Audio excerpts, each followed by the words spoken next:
एक बार की बात है, गौतम बुद्ध अपने शिष्यों को जिंदगी से जुड़ी अच्छी बुरी चीजों का ज्ञान दे रहे थे।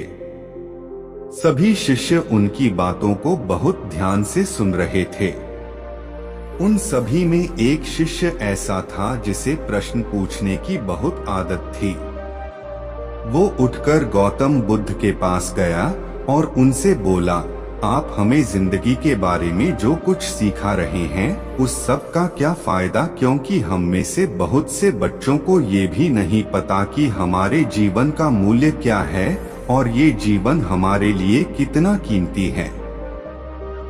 पहले आप हमें ये बताइए कि इस जीवन का मूल्य क्या है। अपने शिष्य की बात सुनकर गौतम बुद्ध अपने कक्ष में गए और एक चमकता हुआ पत्थर का टुकड़ा लेकर आए। वो टुकड़ा उन्होंने अपने शिष्य को दिया और बोले, मैं तुम्हें इस जीवन का मूल्य तब बताऊंगा जब तुम इस पत्थर का सही मूल्य पता लगाकर आओगे। साथ ही ये ध्यान रखना कि तुम्हें ये पत्थर का टुकड़ा किसी को बेचना नहीं है।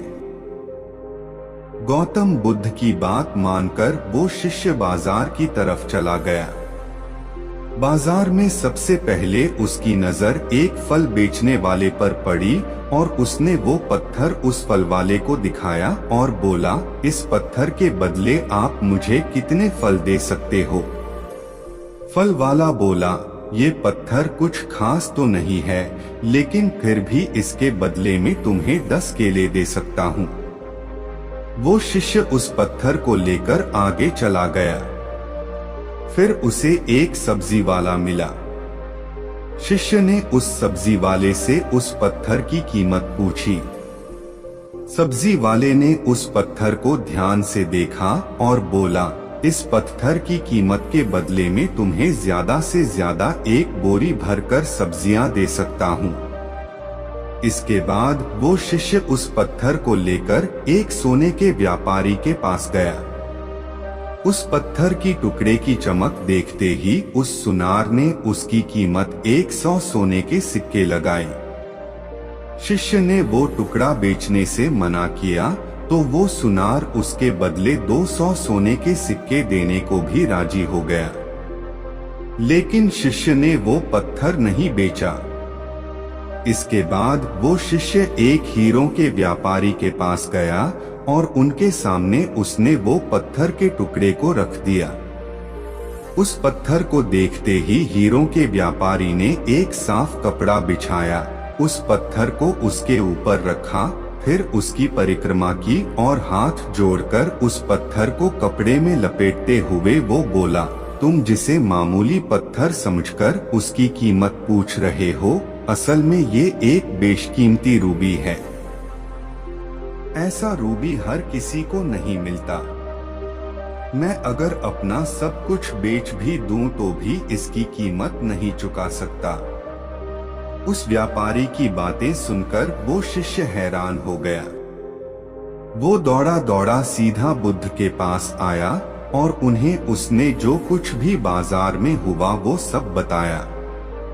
उसकी अचरज भरी बातें सुनकर गौतम बुद्ध बोले, तुम्हारे सवाल का जवाब इस रूबी की कीमत में ही छिपा है। हमारा जीवन भी एक रूबी है। रूबी की तरह ये भी बेशकीमती है, लेकिन हम इस बात को हमेशा नजरअंदाज करते हैं और अपने जीवन का मूल्य नहीं समझते। हम दूसरों को देखकर और उनके जैसा जीवन जीने की कोशिश में अपने जीवन की कीमत को कम कर देते हैं। हम ये सोचते हैं कि हमारी जिंदगी की कीमत वही है जो दूसरे हमें बताते हैं, लेकिन ये बात हमेशा ध्यान रखना कि सामने वाला अपनी हैसियत, बुद्धि और अपनी समझ के हिसाब से तुम्हारी कीमत लगाता है। जिंदगी सिर्फ एक बार मिलती है, इसलिए इसको बर्बाद ना करें। अपनी जिंदगी को उतना ही कीमती समझें जितना कीमती आप अपने बैंक में रखे रुपयों को समझते हैं। आज के समय में लोग अपनी जिंदगी से ज्यादा कीमती प्यार, पैसों और दिखावे से भरी चीजों को समझते हैं। प्यार के चक्कर में लोग सुसाइड कर लेते हैं। पैसों के चक्कर में ऐसा काम करने लग जाते हैं जिससे उनकी जिंदगी बर्बाद हो जाती है। नाम कमाने के चक्कर में उल्टे सीधे काम करने लग जाते हैं। हमेशा याद रखें कि दिखावा करना जरूरी नहीं है।